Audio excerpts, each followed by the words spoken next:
what have you been up to on the break? Because we talked with Reggie last time and got some, people were like, "What's Reggie up to?" So this segment will be called "What's Min been up to?"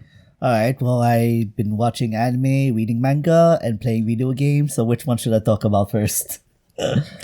Sounds like life, All right. I'll start with video games, I guess. Been playing in preparation to play Ghosts of Yote. I played Ghost of Tsushima, but the DLC, the Iki Island of DLC. Oh, I forgot there was DLC that came out. For that DLC, it's great. Okay. Like it has like a huge segment. Multiplayer too, right? The multiplayer is a different DLC, but that multiplayer I played a lot years ago. Like the multiplayer is pretty cool too because it has raid and I enjoy that. But I played that like years ago. Okay, so the 4-player multiplayer was a separate mode and thing from the Iki Island single player. Yeah, the Iki Island single player is that basically your the DLC is on a different territory, another different island that you the Jin Sakai goes to. Okay. And it goes into more into the past, his past, about his parents, his mom and his dad. You learn more about that. Okay. So it's a great DLC because like that DLC island is like, I don't know, for me it took more than 10 hours to complete it. So it's a great DLC, Okay. So after I finished that, now I'm playing Ghost of Yote at the moment, and I fucking love it. I love it. How many hours in so far would you say? 70 hours now. Dang. 70 okay. hours. I heard the best around thing. your original house at the very beginning, right? In fact, yes, I spent like over 50 hours of just doing all the side Don't quests. make the joke if you don't want the answer. Like I'm ready for the answer. But it's true. It's true. I did all the side quests, everything except the main story. And I even beat like the optional hardest boss. I play a hard difficulty, by the way. The optional hardest boss, which I don't know. You're planning to play this game, right? I'm gonna pick at it probably. Yeah. I wonder if I should. Well, you don't have to describe who it is or what. You can just describe the mechanics of what's cool about it. I would just say that it's a reference to Musashi. Oh, okay, cool. That's the hardest optional boss. Yeah, sounds cool. So so I have already seen people discussing characters with names from Musashi. Yeah. Well, from but, Vagabond. okay, so yeah. so right. Yeah. And that boss was super super hard, and I did it on chapter 1, which I don't, because I'm still on chapter 1. I didn't have all the tools or upgrades. You have those skills. Well, no, I had a lot of skills because you can do a lot of things in chapter 1 still. But my point is, like, he was really hard, and once I had so much trouble beating him that my strategy, I eventually decided, you know what? Fuck the defense. I took everything that gave me more defense, gave me more health. I put it aside and I put it all on DPS, and that's how I beat him. Okay. Like I beat him with like perfect parries and doing a lot of DPS, and that's how I beat him. So I guess what I'm curious about is you got the Kusarigama. Yes. How do they compare to the ones in like Neo? I didn't play Neo, so I don't know. But okay. The system is this way. You played Ghost of Tsushima, right? You remember the 4 stands? Yeah. And each stand is a strong point. A rock paper scissors for an enemy. Yeah. It's just that. The weapons are literally that. Yeah, it's just not, different. It's not really style. Yeah. Yeah. Okay. I mean, it looks cool with different weapons. You can brute force it, but it's way harder than just switching to the appropriate one. Yeah, it's basically that. Yeah. But it's pretty cool. Yeah. But it does have the Kurisai. I don't know how to say this. The chain, the weapon you can Kusarigama. Right. It does have a move that's pretty cool. It's a long range assassination. Yeah. Then that's sweet. Okay, so yeah, I like the idea of weapons having counters for specific enemy types, but I don't like it when it's like, this is more of it's like the weapon thus doesn't have an identity. It's just blue to counter red, red to counter yellow, type of thing. I definitely love the ability to like switch weapons up and have a move set that like makes I want a move set to be the biggest difference when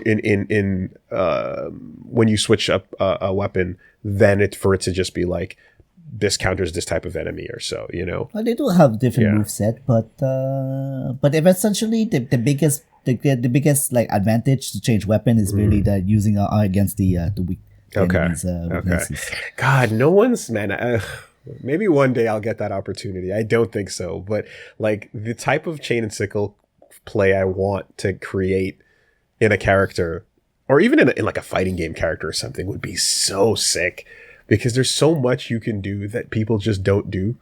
And like, I mean, talking about Musashi, right? There's a moment in Vagabond where he fights the god of death, Tsujikaze Kohei, and you see that fight, and there's so many ways that he uses the chain and sickle in this one little short fight that just go like, now expand that into a full move set.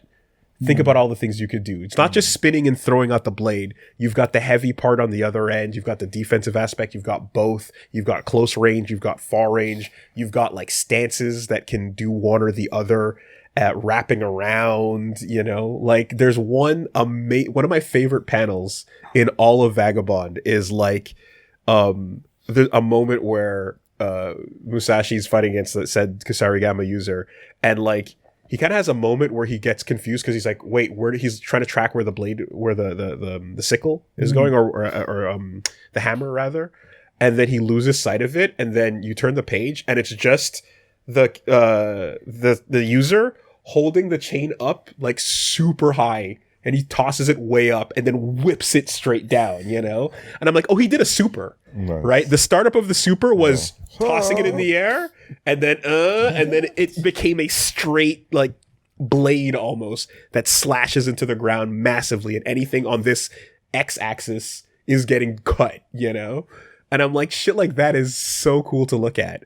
Or when you're spinning and then tossing it straight out, it can be like a spear because it has one straight line of axis, but you can do all these different things with it. So I'm just like, people don't get creative enough with their usage, I would love to see that taken full advantage of, but yeah, well, Ghosts of Yote might not go full advantage of different weapons like that, but it does have some different stuff, each weapon, it's each of the weapon has a skill tree that you can unlock.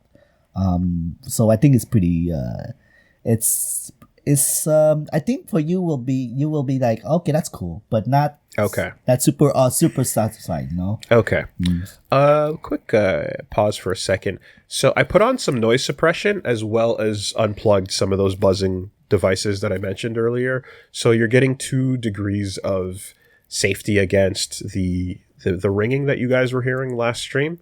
I'm trying to see if what's the issue now. So are you guys kind of am I fading out too quickly? Is that sort of what's happening? Yeah, let's do a bit of sound QA here. What are the issues, chat? It was happening when you lean further away from the mic. Okay, so when I lean back, you can't hear me out as much. It cuts out for a bit mid talk. I see. Okay, so yeah, that would be the noise gate. Noise gate might be too aggressive. Too aggressive, for sure. That's certainly possible. Close threshold, open threshold. All right. Let's see. I'm afraid to mess with it too much right now. Here, I can turn off the gate and see how we do without it. Let's see. Okay, so the gate is off entirely now. And yeah, pretty much the podcast and this are our same settings, but it's in a different situation, and the podcast is 1 microphone versus 3 microphones that are next to each other. So there's differences there. The gate's off, but Kids off. let me see if you guys are going to get any residual background anything. I don't think so. Let me know if you're hearing any residual background noise though, beyond just like quiet buzzing or so. And of course, for mixing purposes later, the audio might change now, right? Yeah. Okay. Cool. Tsushima and Yote. The other thing I heard about it was that you have a much more streamlined, less repetitive open world situation. So people are describing it as like the problem with Tsushima was towards the end, you got really bored of doing the same things over and over. And in this case, it is still an open world location, but it's much better streamlined and less repetitive. I would say they improve on everything, including that. Yeah. Okay. They streamlining. Nice. Like, I mean, of course, I still played it my way, but I didn't feel like it's less of a slog. Okay. Yeah. Tsushima, yeah. Right. But the cool thing is that whatever you're doing, you know exactly what kind of what's your reward. They show you in advance what's your reward you're going to. So at least you get to decide what you want, right? Okay. Are you on Kurosawa mode the whole time? No, I am actually not most of the time, but I'm often on it. It's because I think like I mentioned this to you personally, as I think I like the way they changed the audio, making like sounded more like an old movie was sound. Yes, the audio they it's so great. It's a huge step up on incredible step up. Ghost of Tsushima. So I really felt like I was actually playing English dub Kurosawa movie. Yeah. No, I couldn't believe how incredible like those cutscenes got just from turning that mode on. And again, I'm like, I don't know if it's just the way they made the cuts between the characters. Like in normal non-Kurosawa mode, if it's just like, if it feels this static anyways, but her walking into the bar in that segment was just like, this feels directed like an old movie too, you know? Not just the sound, but the way it was framed. It was incredible. Amazing job on that. And I guess, I think I'm definitely going to chip away at it. I enjoyed enough of that beginning to get through it, but obviously a bunch of big, long single-player things have come out that I'm going to need to turn my attention to. You know, Death Stranding 2 is there, and Silk Song I'm still working on, and Deltarune came out, you know, so there's all this current stuff that's there. But this will be in the background for sure.